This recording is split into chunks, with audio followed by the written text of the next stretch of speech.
this video, we're going to discuss the sine rule. In the previous video, we discussed the cosine rule, which gives you essentially an equation that relates certain sides and certain angles in a triangle, and it uses the cosine function. The sine rule is similar. It uses the sine function to give you a relationship between sides and angles in a triangle. It's actually a little simpler than the cosine rule, so it's a little nicer to work with. So let's start by stating the sine rule. So it is applicable to any triangle. So we have a triangle. We label the angles in the triangle uppercase A, uppercase B, and uppercase C. And then the sides are labeled lowercase a, b, and c, such that lowercase a, the side, is the side opposite the angle uppercase A, and so on. So this is just a common way of labeling the sides and angles in a triangle. And the rule is then that sine A over A is equal to sine B over B and is equal to sine C over C. So the three ratios of the sine of a given angle and the length of the side opposite that angle are the same. So if we take any angle, take the sine of it, and then we divide it by the length of the side opposite that angle, we'll always get the same number, no matter what angle we take. So this is the rule, and it's very useful. We can use it to find unknown angles and side lengths in a triangle, as long as we know some of the information already. So let's see how that works with an example. So find the length A and the angles A and B in this triangle here. So we're given one angle already is 30 degrees, and two of the sides we know are 12 and 8, but we need to find the remaining side and the remaining two angles, and we can presume we can do this with the sine rule.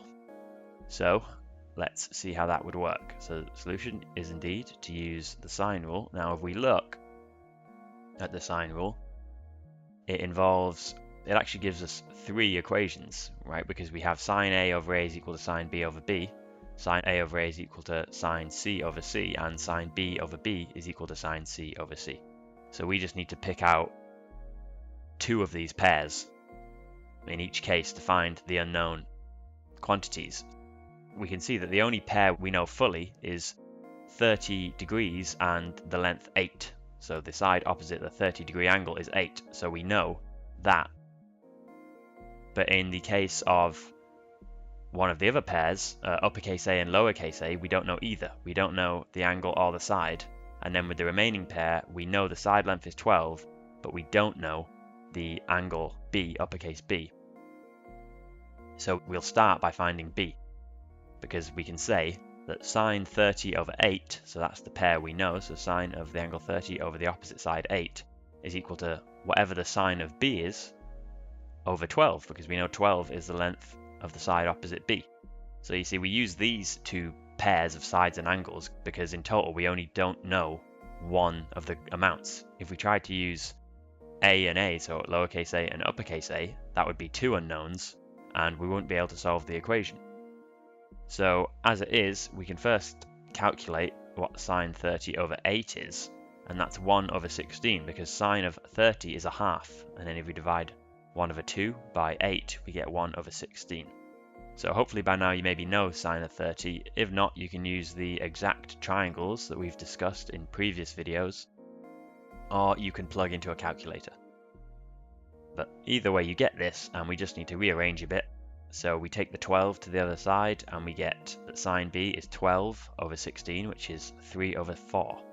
So sine B equals 3 over 4, and then we get that B is the inverse sine of 3 over 4, and we'll plug this into a calculator to get 48.6 degrees. It's tempting now to just say, okay, then that's definitely the answer for B, so we just need to find A, and we're done. But let's think about it for 1 second. So let's consider the graph of sine. It looks like this. Now, the angles inside a triangle add up to 180 degrees. That's something we know, and therefore each of them must be less than 180 degrees. But if we look just at the part of sine that's between 0 and 180 degrees, we can see there's actually two numbers that are going to give us 3 over 4 when we take the sine of them. not just one. So the calculator has given us the first one, which is, if we look at the graph here, it's roughly about here where this dotted line is. So that's about 48.6 degrees. And you can see it's roughly going to about 3/4 up the y-axis. But it's also true that sine of whatever this number here is 3/4 as well. So we have two solutions to this equation essentially. And we can calculate what this number is. So the first number is 48.6, and because of symmetry, we know that the second number must be 180 minus 48.6, which is equal to 131.4. So we have two possible solutions for B. Now you might say, looking at the diagram, B looks like it's bigger than 90 degrees, so it can't be the 48.6, it must be the other one. But there's nothing to say this diagram is accurate or to scale. We've not been told that. And in fact, often in exam situations or on problems you'll be set, you'll be told the diagram is not necessarily to scale, so we can't trust that the triangle looks like the picture. We can only trust the information we've been given, the numerical information. And therefore, B could actually be either of these two angles. And the reason for that is, there are actually two possible triangles that have one side length 8, one side length 12, and one angle 30.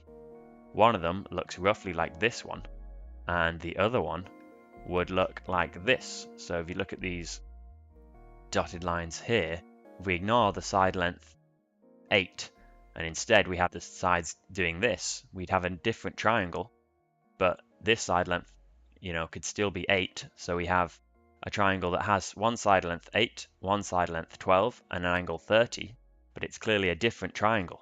The angle A has now gotten a lot bigger. The angle B has shifted up to this top corner here where the two dotted lines meet, and it's gotten a lot smaller, and the side length A has gotten a lot longer, but the rest of the information has stayed the same. So we have two triangles that meet this criteria, if you like, and so that's why we get two possible answers for B. And since we're not told which of these two triangles we're really working with, because we're not told the diagram we're given is completely accurate, we have to just say that, well, there are two answers, so we have two cases, and we have to break the solution down into two cases and solve for both cases. So we'll get the rule back up, and we'll say, okay, I'm going to start with case 1, the case where B is 48.6 degrees, so that was the first angle we found. Well, if that's the case, then what are the other two unknowns, so lowercase and uppercase a? Well, we can start by finding the angle A, because we have the other two angles, and we know that the angles all add up to 180 degrees, so it's quite easy to find A. It's just 180 minus 30 minus 48.6, which equals 101.4. So in case 1, A is 101.4, and now we just need lowercase a, the length of the side. And to find that, we have to use the sine rule again. So we can say that sine of 101.4 over lowercase a is equal to, well, I could use either of the other two pairs, but I already know that sine 30 over 8 is 1/16, because I did that earlier. Sine 30 is a half, divided by 8 is 1/16. So this is just another use of the sine rule. And then I rearrange to get the a equals 16 sine 101.4, and that is 15.7. So in this first case, a is 15.7, but there is also case 2, where b was the larger angle that we discussed earlier, 131.4 degrees. Now I find uppercase a in the same way. I say it's 180 minus 30 minus 131.4 degrees, so it's only 18.6 degrees. So a is a lot smaller this time. And then I plug this number into the sine rule, as I did above. So I get sine of 18.6 over a equals 1/16. So again, I'm using two pairs of angles and sides. I'm using the pair uppercase and lowercase a, because I don't know lowercase a, but uppercase a I know is 18.6. And then once again, I'm using sine of 30 over 8. So one of the other pairs, and that's 1/16. Rearrange again, I get a equals 16 sine 18.6. I'm cross multiplying, taking the 16 over to the left hand side and a over to the right hand side, but then I've written them the other way around. And that I just plug into a calculator and get 5.1. So in this case, a is only 5.1. So you can see if you were to write these numbers onto either of the triangles, you would see that neither of them look like they're quite drawn accurately, because if a is 5.1, it's definitely shorter than the side length 8, but in both triangles, a is longer than that side length. So that's why you can't trust the diagram you're given as being an accurate representation of the triangle. Often a person will just draw any old triangle and then label it however they want. So when you have these two different cases, you have to just break the solution down into the two cases and solve for both of them. So hopefully that gives you an idea how to work with the sine rule to solve problems like this.